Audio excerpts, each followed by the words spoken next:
O Hora de Agir de hoje acontece em Almancil, onde nós viemos conhecer projetos de ação climática que ligam estas nossas duas eras que estão a ocorrer ao mesmo tempo. A era digital com a tecnologia e a era da sustentabilidade com projetos de mitigação e adaptação às alterações climáticas. Viemos conhecer o trabalho do Digital Innovation Hub, de projetos como Árvores na Nossa Cidade, projetos que unem pessoas e natureza, levando informação em tempo real. Este é mais um tema para mais um Hora de Agir. A população mundial triplicou desde 1950. Atualmente, mais de 55% da população mundial vive em áreas urbanas e a expectativa é que se concentrem nas cidades 70% das pessoas do mundo. Tornar cidades mais humanas, mais verdes e mais sustentáveis é o desafio das próximas décadas, onde será necessário alterar cidades que no século XX foram desenhadas para carros e que agora precisam de ser desenhadas para as pessoas, com transportes públicos mais seguros, mais disponíveis e mais confortáveis, com zonas cicláveis, pedonais e espaços onde as pessoas se possam encontrar. Cidades que necessitarão de uma nova logística, cadeias de fornecimento e armazenamento e, sobretudo, encontrar uma forma de se adaptarem às alterações climáticas que terão cada vez mais ondas de calor a contrastar com o risco de inundações cada vez mais frequentes.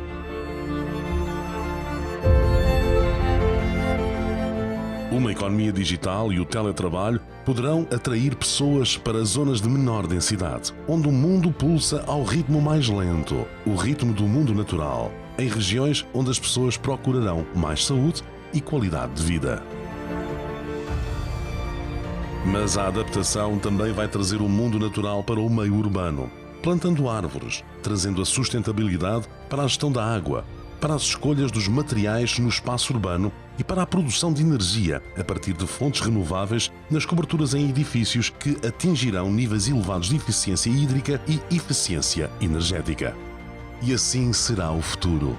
Um novo desenho urbano em cidades mais humanas, mais espaços verdes, mais hortas urbanas, melhor logística, com novos sistemas públicos de transporte e uma nova mobilidade sustentável. Uma transformação que já começou em muitas cidades. E nós agora aqui em Almancil, neste Jardim das Comunidades, comunidades de todo o mundo que aqui também se encontram representadas nesta união que é necessário rumo a um futuro mais sustentável. E para conversar sobre esse futuro, que é também já presente, tenho a professora Manuela Moreira da Silva, e há aqui um projeto muito especial que envolve tecnologia e que ajuda as pessoas a comunicarem melhor com a natureza. É assim? É verdade. Portanto, trata-se de um projeto de uma colaboração do CEIA com o município de Lolé, no âmbito do Digital Innovation Hub for Carbon Neutrality, que tem como grande objetivo trabalhar 4 dimensões: a natureza, a tecnologia, as pessoas e a arte. E para isso o que nós fazemos é comunicar o que a natureza faz dentro da cidade ao cidadão comum.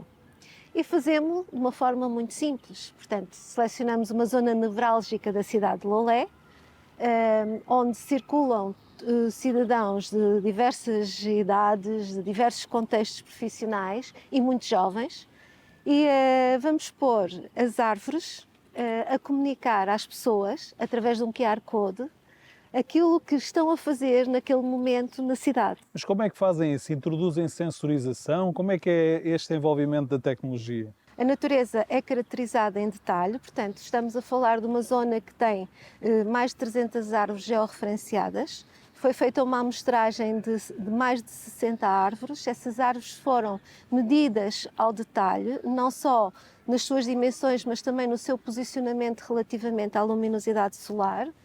E foram caracterizados os diversos serviços ecossistémicos em termos de sequestro de carbono, em termos de produção de oxigênio, remoção de poluentes atmosféricos, interseção da água em momentos de precipitação, devolve a transpiração para devolver a água à atmosfera. Mas isso é preciso muito sensor para fazer isso, e é muito interessante porque nós muitas vezes não temos esta noção do serviço do ecossistema, o quanto é importante e o quão importante é o papel destes seres vivos que coabitam connosco, que fazem parte também do nosso ecossistema. Não é? Exatamente. As árvores aparentemente são seres vivos estáticos, mas na realidade elas estão permanentemente a realizar um conjunto de processos fisiológicos que asseguram às pessoas dentro da cidade um conjunto de aspectos muito importantes, sob o ponto de vista da qualidade de vida, da saúde respiratória, mas também da resiliência climática das cidades. Mas este Digital Innovation Hub, nós sabemos que o CEIA está a fazer esta viagem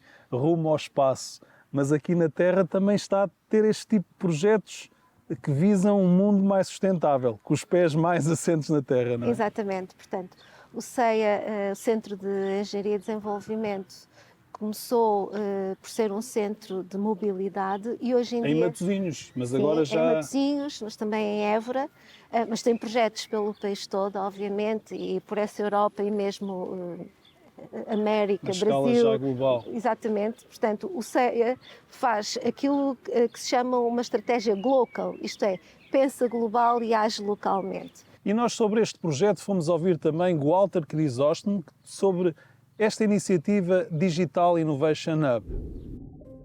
Nós estamos a trabalhar muito com o município de Loulé em 3 grandes frentes. Uma, muito naquilo que nós chamamos na inovação aberta, na Open Innovation, isto é, como é que podemos trabalhar com os atores locais, toda esta dinâmica associada à neutralidade carbónica, a trabalhar todo este conceito, ou seja, como é que podemos capacitar e nivelar a informação com os agentes locais sobre este conceito. O outro tema foi o desenvolvimento de um projeto, de uma plataforma ciberfísica que tenta analisar o potencial de sequestro de carbono dos jardins urbanos, isto é, das árvores que existem nos jardins das nossas cidades. E dessa forma vemos como é que a tecnologia pode ser uma ferramenta que pode acelerar os processos da neutralidade carbónica das cidades. E depois, estamos a trabalhar muito também com o município de Loulé, toda a questão de fazer iniciativas de demonstração e de experimentação de tecnologias associadas à neutralidade carbónica, que estamos a começar a ter os primeiros resultados, que estamos a pôr na prática os primeiros projetos e que seguramente nos vão trazer excelentes resultados e que vão ser seguramente um grande exemplo que pode ser replicado não só nos outros municípios no Algarve, mas seguramente noutros municípios pelo país, como também a nível internacional. Manuela, aqui também temos as árvores que podem ter uma grande influência no ciclo urbano da água. Exatamente. Portanto, nós estamos num território de clima mediterrâneo, onde a escassez da água é uma preocupação permanente e, portanto, uma árvore tem um papel muito importante na interseção da água em momentos de precipitação. Como nós sabemos, apesar da precipitação média ter diminuído nos últimos anos, os fenómenos extremos de precipitação têm sido cada vez mais frequentes. Ora, uma árvore, a copa de uma árvore, pode ter um papel crucial para interceptar a água, retardar o escoamento superficial e evitar ou atenuar as cheias urbanas e, portanto, os danos materiais e humanos que elas acarretam. Por outro lado, quando não chove e as árvores transpiram, através da transpiração, elas garantem umidade atmosférica e, desta forma, atenuam os picos térmicos dentro das cidades mediterrânicas. E nós sabemos que as ondas de calor são um dos maiores desafios que nós temos atualmente nestas cidades. E, portanto, as árvores no domínio da água têm um papel muito importante. Nós, para desenvolvermos esta monitorização neste projeto, nós tivemos que desenvolver um site.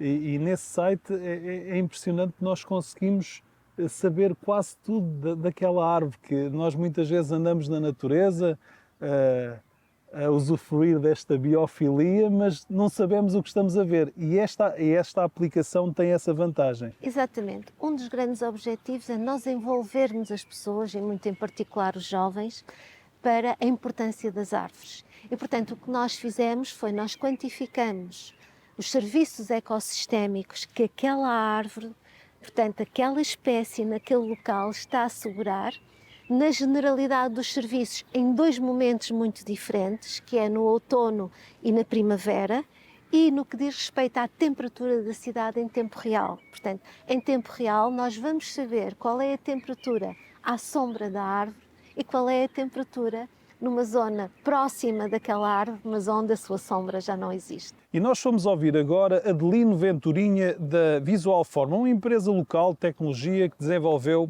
esta plataforma. A Visualforma entra neste projeto a convite por parte do município e do CEIA, que estavam à procura de um parceiro local tecnológico que lhes pudesse ajudar a materializar esta ideia. Uma ideia que, no fundo, tinha aqui duas vertentes muito objetivas em que nós tínhamos de dar resposta, a componente da sensorização e a adequação da sensorização àquilo que também já é a estratégia e a rede Smart Cities do município. E, por outro lado, na materialização da plataforma, que tinha que ter ali algum cunho e funcionalidades que permitissem aos cidadãos não só perceber qual é que é o contributo da árvore para o município, como também ter um aspecto agradável do ponto de vista de visual e usabilidade, tanto para utilização em mobile como em ambiente web. E, nesse sentido, nós tentámos dar aqui a melhor resposta que julgo que conseguimos, até porque são projetos em áreas de desenvolvimento sustentável e que dizem respeito a tudo o que é componente ambiental e de água, que são temas que nós, enquanto empresa, nos preocupa muito, e enquanto empresa do Algarve, ainda mais porque nos identificamos e revemos na necessidade de tomar ações quanto a esta temática. Nós estamos aqui neste Jardim das Comunidades, que é belíssimo. Aliás, nós temos pelo país todo espaços públicos fantásticos, cada vez mais desenvolvidos dentro das cidades, onde as pessoas podem usufruir. Aliás, é uma tendência que nós vemos cada vez mais esse espaço a ampliar, mesmo há autarcas que estão a comprar mais terreno para expandir estes espaços para as pessoas usufruírem. E nós estamos aqui neste jardim, aqui em Almancil, que tem também uma história de um projeto, que é também um projeto ao mesmo tempo de mitigação, mas também de adaptação às alterações climáticas. Queres-nos explicar como é que... É verdade. Portanto, este jardim existe desde o início dos anos 2000, portanto tem aproximadamente 24 anos, e foi construído para servir esta região que, como já fizeste referência, alberga gente que chega do mundo inteiro para trabalhar sobretudo no turismo. Está ali o carimbo na rotunda, grandes, não é? Exatamente. Tem o simbolismo daquilo sonha que... com aquele carimbo um dia na sua documentação para poder ficar neste magnífico país e que trabalha diariamente nos grandes resorts de luxo desta região. O grande problema deste lago era apresentar frequentemente eutrofização. Portanto, a primeira abordagem foi percebermos como era a hidrodinâmica, ou seja, o movimento da água dentro do lago, melhoramos, pusemos a água a entrar por baixo, criamos correntes, eliminamos as zonas estagnadas, utilizamos um aluno de mestrado que, juntamente com o município de Lolé, desenvolveu um novo biodispositivo a partir de cortiça local da Serra do Algarve e utilizou essa cortiça como plataforma para colocar plantas, que são plantas macrófitas, cujas raízes estão dentro da água e, portanto, elas tiram os nutrientes da água e, ao tirarem os nutrientes, as algas do lago deixam de crescer. E, portanto, as espécies vegetais competem umas com as outras, geram um equilíbrio e o lago manteve-se a funcionar. É uma solução base baseada natural. na natureza. E este projeto teve também uma componente que é muito importante, que cada vez mais as cidades estão mais vulneráveis aos eventos extremos, principalmente as inundações, e este lago tem também uma função de reservatório, que pode ajudar a receber esta água cada vez que chove muito. É assim? Estarei a dizer bem? Exatamente. Portanto, em momentos de precipitação, esta é uma bacia urbana de retenção de água. Mas é muito mais que isso, Ricardo. Nós temos uma estação meteorológica que nos avisa quando vai chover. Se nós sensorizarmos os nossos biodispositivos, nós só acionamos o circuito da água quando falta oxigênio. Portanto, este lago vai... Lá está uma mistura de tecnologia com a natureza. Portanto, este lago está nesta fase de desenvolvimento, está a sensorizar e a comunicar as condições naturais para que nós possamos interagir diretamente. Isto é, sabendo quando vai chover, fechamos a água que é tratada para consumo humano, ela deixa de aduzir os depósitos e deixamos espaço vago nos depósitos que existem neste jardim. Quando chove, armazenamos a água no lago e enchemos os depósitos com a água da chuva. Quando para de chover e é necessário regar toda esta área verde, nós, em vez de usarmos água tratada para consumo humano na rega, vamos usar essa água da chuva para regar os espaços Que é um dos verdes. problemas, e estando no Algarve, que é esta região com escassez hídrica e onde tem chovido menos ao longo deste tempo, esta gestão é muito importante. E hoje tem que haver cada vez mais esta sensibilidade, que a água tratada tem que ter um uso muito restrito, um uso relacionado com o consumo humano e para outras utilizações muito pontuais também, porque não faz sentido andar a regar jardins nem a lavar o carro com água potável. com água Exatamente. potável. Exatamente. E, portanto, estas reservas de água têm também esse papel, não é? Exatamente. Portanto, em cidades de clima mediterrâneo, onde a temperatura é cada vez mais alta e a precipitação média é cada vez mais baixa, sempre que vamos a um ecossistema aquático a extrair água e tratamos-la para consumo humano, devemos ter a noção que devemos usar esta água o mais possível apenas para consumo humano. Isto é, devemos preparar as nossas cidades para reter a água quando ela cai do céu. Devemos preparar as nossas cidades para reutilizar a água que na realidade urbana é descartada, como é o caso, por exemplo, de piscinas públicas. Uma piscina como bem próximo daqui a piscina de Quarteira tem que descartar diariamente cerca de 50 metros cúbicos de água. Esta água pode ser utilizada para lavar espaços exteriores, para regar espaços verdes, para lavar contentores de resíduos, em detrimento de água tratada para consumo humano. E pegando nesta ideia, nós fomos também até à freguesia de Moscavide e Portela, no concelho de Loures, e fomos compreender como é que se pode resolver este problema da água que diariamente as piscinas descartam. Aqui as piscinas da Portela, como todas as piscinas que existem, rejeitam automaticamente cerca de 2% diariamente da água, da totalidade da piscina. E aquilo que foi aqui pensado, num projeto conjunto entre a Câmara Municipal de Loures, a GES Loures, que é a empresa municipal que faz a gestão das piscinas, e as juntas de freguesia, aqui no nosso caso a Junta de Freguesia de Moscavide e Portela, foi fazermos a implementação deste sistema, que tem uma mini etar dentro da piscina, em que aproveitamos a água que é rejeitada diariamente pelas piscinas, que, como disse, são cerca de 2% diariamente do total da água da piscina. Esta água é utilizada para várias coisas. Uma delas é a lavagem de ruas.